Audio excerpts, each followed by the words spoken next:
Hello everyone, स्वागत है आप सभी का हमारे यूट्यूब चैनल रीनू लाइफ में। जेलेंस्की इस समय बहुत ही बुरी हालत में है। वो एक कहावत है ना कि धोबी का कुत्ता ना घर का ना घाट का। सेम उन्हीं जो इस टाइम है यूक्रेन की हालत है ना, वो इसी इसी तरह की हुई हुई है। क्योंकि इस टाइम जेलेंस्की जो है ना मारे मारे फिर रहे हैं। उनको कुछ समझ में नहीं आ रहा है कि वो कहाँ जाए, किससे मदद मांगे, क्या करें। क्योंकि जिस पर उनको सबसे ज़्यादा भरोसा था, जिसके बल पर वो इतने ज़्यादा उछल रहे थे, या कहें तो मतलब जिसके कंधे पर रखकर वो बंदूक चला रहे थे, मतलब जो है वो रसिया को टारगेट कर रहे थे। अब कहीं ना कहीं जो वो कंधे का जो सहारा था ना, वो अब अलग हो चुका है। अब जेलेंस्की इस समय एकदम अकेले पड़ गए हैं। अब उनके पास कोई भी जो है ऑप्शन नहीं बचा है, क्योंकि अमेरिका ने उनको धोखा दे दिया है। और अमेरिका पर विश्वास करना अपने आप के पैरों पर कुल्हाड़ी मारने जैसा है। क्योंकि अमेरिका जैसे देश पर आप विश्वास नहीं कर सकते, क्योंकि अमेरिका एक वो देश है जो पता नहीं, जिसका कोई भी भरोसा नहीं है, वो कब कहाँ पर किसको धोखा दे दे। सेम यूक्रेन के साथ भी यही हुआ है। जिस तरीके से जेलेंस्की इस समय बिल्कुल पूरी तरीके से अकेले अलग थलग पड़ गए हैं अपने देश को बचाने के लिए। क्योंकि उनको विश्वास था कि कहीं ना कहीं अमेरिका उनके साथ है। वो इसीलिए जो है युद्ध में कूद पड़े थे। और लगातार इतने समय हो गया, लगभग 3 साल हो गया है इस युद्ध को चलते हुए। वो अब तक जो है रूस का जो सामना कर रहे थे सिर्फ और सिर्फ अमेरिका के दम पर है। अब उसी ही अमेरिका ने जो है यूक्रेन को बीच जो है समुद्र में जाके डुबो दिया है। क्योंकि अब जेलेंस्की ना तो इधर नाटो के रहे हैं, ना रूस के समर्थन में, ना ही अमेरिका के। तो ये समझना बहुत ही ज़रूरी है कि अमेरिका जैसे देश पर आप विश्वास नहीं कर सकते। क्योंकि अमेरिका हमेशा अपना फ़ायदा देखता है। उसको जहाँ पे फ़ायदा उसको अपने देश के लिए लगता है, वो वहाँ रहता है। क्योंकि आज का अमेरिका का ये कोई आज का इतिहास नहीं है। अमेरिका को आप बहुत समय पहले से देख सकते हैं, क्योंकि अमेरिका की यही पॉलिसी रही है। अमेरिका अभी तक ना ही किसी देश का नहीं हुआ है, और ना ही शायद हो। क्योंकि आप ये जीता जागता जो उदाहरण है वो यूक्रेन को दे सकते हैं, जेलेंस्की को देख सकते हैं। इस समय यूक्रेन की हालत क्या हो रखी है। पहले सब तो यूक्रेन को जो है जेलेंस्की को खूब अच्छी तरीके से उसको पैसे दिए, उसको वेपन्स दिए, उसको हथियार दिए कि जाओ आप युद्ध करो, हम आपके साथ हैं, हमारी तरफ से आपका पूरा सपोर्ट रहेगा। और इसी के जो है बलबूते जो है जेलेंस्की इतना ज़्यादा उछल गए थे, वो भूल गए थे कि ये अमेरिका है। पता नहीं ये कब धोखा दे दे या किसका साथ कब छोड़ दे, कुछ पता नहीं था। अब शायद जेलेंस्की को ये समझ में आ रहा होगा कि शायद इस युद्ध को पहले ही रोक दिया होता, या फिर इतनी बात आगे ना होती, तो शायद आज जिस तरीके से जेलेंस्की की हालत है या फिर यूक्रेन की हालत है वो ना हुई होती। क्योंकि यूक्रेन जो है वो अमेरिका के सपोर्ट में था। अमेरिका ने पहले तो उसको उकसा दिया, उसको हथियार दिए, उसको पूरी तरीके से सपोर्ट दिया। क्योंकि उस समय जो थे वो बाइडेन थे। बाइडेन का जो नज़रिया था, उनकी जो पॉलिसी थी वो अलग थी।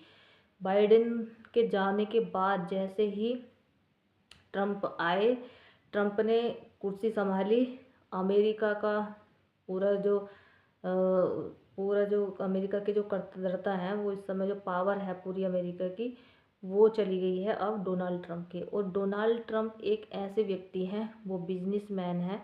वो हमेशा बिना फ़ायदे के लिए कोई भी बात नहीं करते हैं। वो पहले सबसे पहले अपने देश का फ़ायदा, अपने देश के हितों के लिए जो भी उनको सही लगता है पहले वो करेंगे।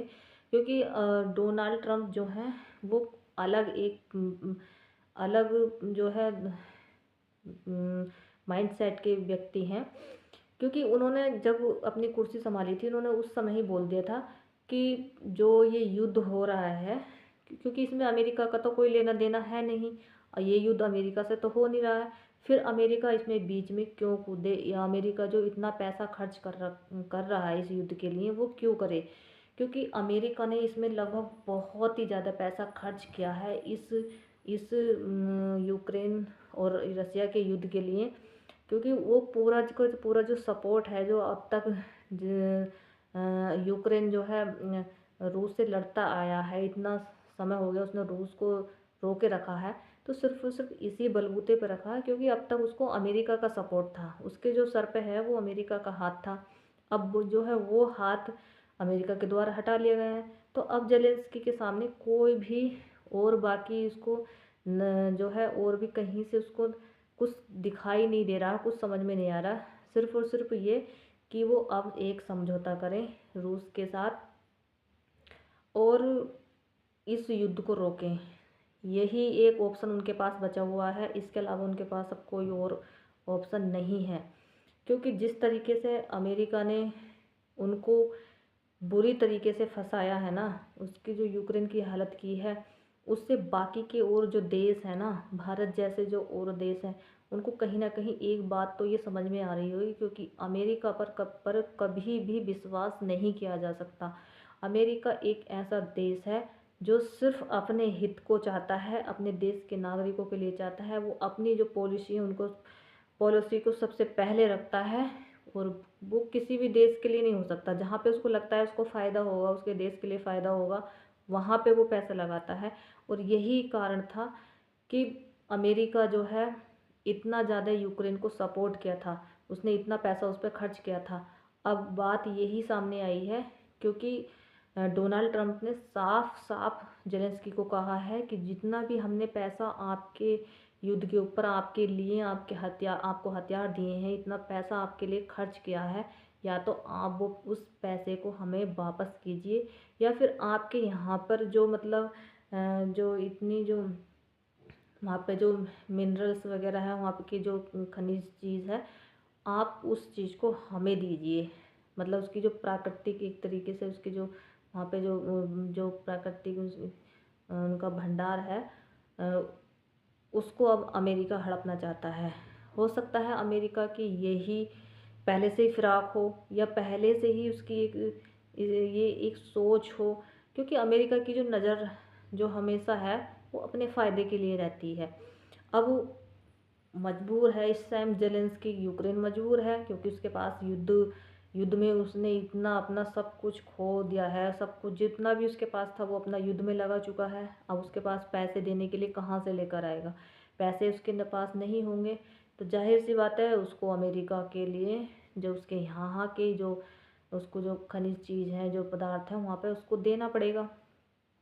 अब अमेरिका जो है वो धीरे धीरे इसी तरीके की जो पॉलिसी है उसको अपनाता जा रहा है, क्योंकि डोनाल्ड ट्रंप जब से आए हैं उन्होंने ग्रीनलैंड पे पता नहीं क्या क्या उन्होंने इस तरीके के बयान दिए हैं कि ग्रीनलैंड को दे देंगे, या फिर उनको कनाडा को लेकर उन्होंने जो बयान दिया था कि कनाडा जो है वो अपने आप को अमेरिका के का जो एक हिस्सा बन जाए।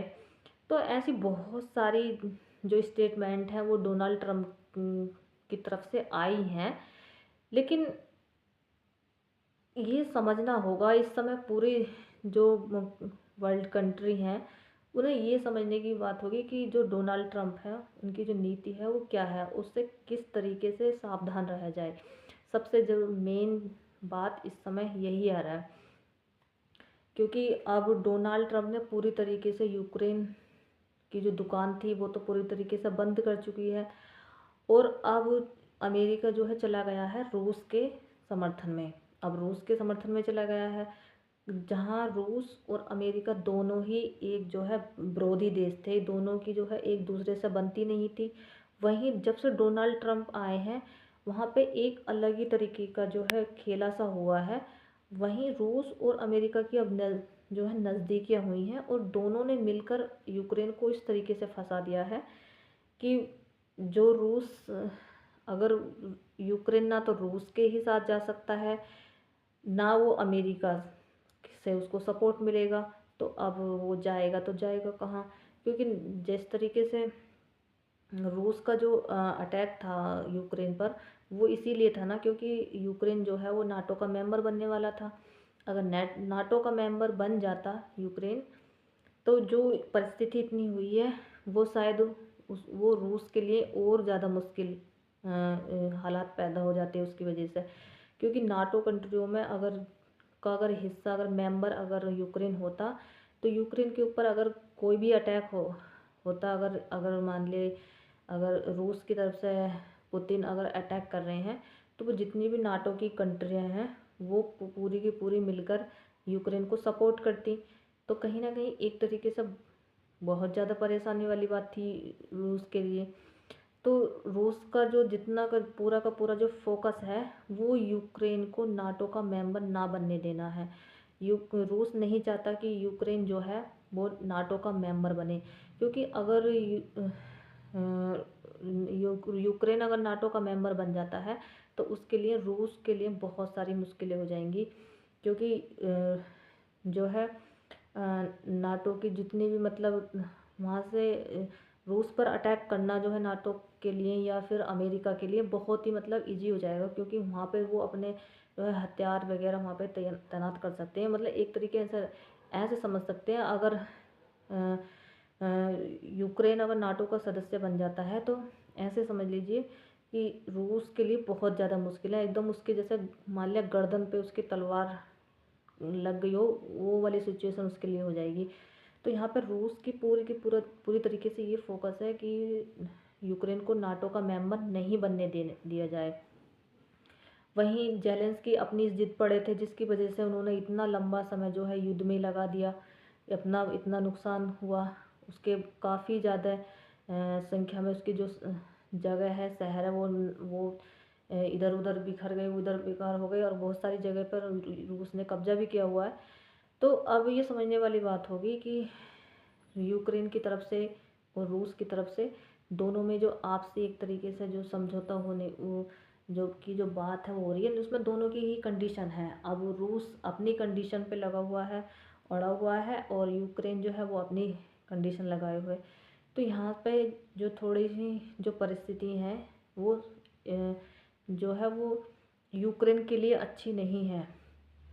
अब जो अमेरिका है वो यहाँ पे अपनी चालबाजी हो रहा है, वो यहाँ पे अपना अपना फ़ायदा हट रहा है। क्योंकि उस पहले तो जो है रूस की और अमेरिका की बनती नहीं थी, दोनों आमने सामने की उनकी टक्कर थी। लेकिन दोनों ने एक अलग तरीके का गेम किया है। रूस और जिस तरीके से डोनाल्ड ट्रम्प के बीच जिस तरीके से उनकी बातचीत हुई है, उनमें जो भी बात हुई होगी उनकी जो आपसी, उसके चलते अब यही समझ में आ रहा है कि यूक्रेन पूरी तरीके से अब जो है बैकफुट पर आ चुका है। अब जो पूरी की पूरी जो बाजी है वो पुतिन के हाथ में है, वो रूस के हाथ में आ चुकी है। अब यहाँ पे बात ये है कि इस जो पूरी घटना से है, बाकी जो नाटो कंट्री हैं जो और बाकी के जो देश हैं उनकी तरफ से मतलब यूक्रेन को बोला तो जा रहा है कि ये हम जो है आपको पूरा फुल सपोर्ट करेंगे, हम आपके साथ हैं। लेकिन कितना सपोर्ट होगा, इतनी ज़्यादा वो रूस का सामना कर पाएंगे या नहीं कर पाएंगे, इतनी पूरी सारी कंट्रियां मिलकर, ये एक अपने आप में अलग बात है।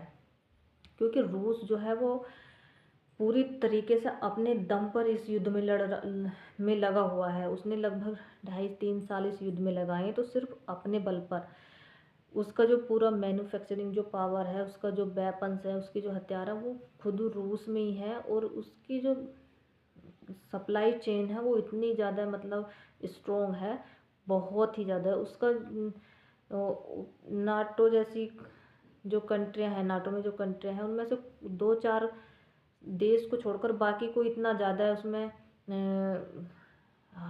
कह सकते हैं इतना ज़्यादा कोई पावरफुल नहीं है, सिर्फ 1 या 2 कंट्री को छोड़कर।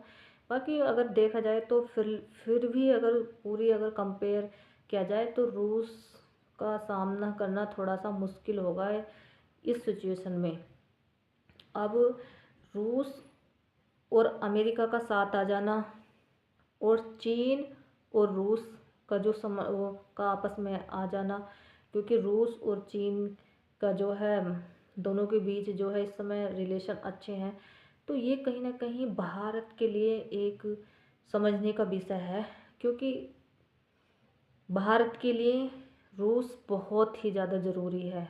अगर बाहर रूस की, अगर चीन की नज़दीकियाँ हैं, तो ये भारत को बहुत ही ज़्यादा सावधानी से यहाँ पे आगे बढ़ना होगा, क्योंकि ये अच्छी भारत के लिए ये थोड़ी सी जो है अच्छी खबर कह सकते हैं, ये अच्छी बात नहीं होगी, क्योंकि चीन जो है जिस तरीके से बहुत तेज़ी से आगे बढ़ रहा है, कहीं ना कहीं वो अमेरिका के बाद दूसरे नंबर पे आता है इकोनॉमी में। और वहाँ चीन जो है बहुत तेज़ी से ग्रोथ कर रहा है, उसकी जो इकोनॉमी है लगातार बढ़ती जा रही है। तो उससे परेशान है कहीं ना कहीं अमेरिका भी।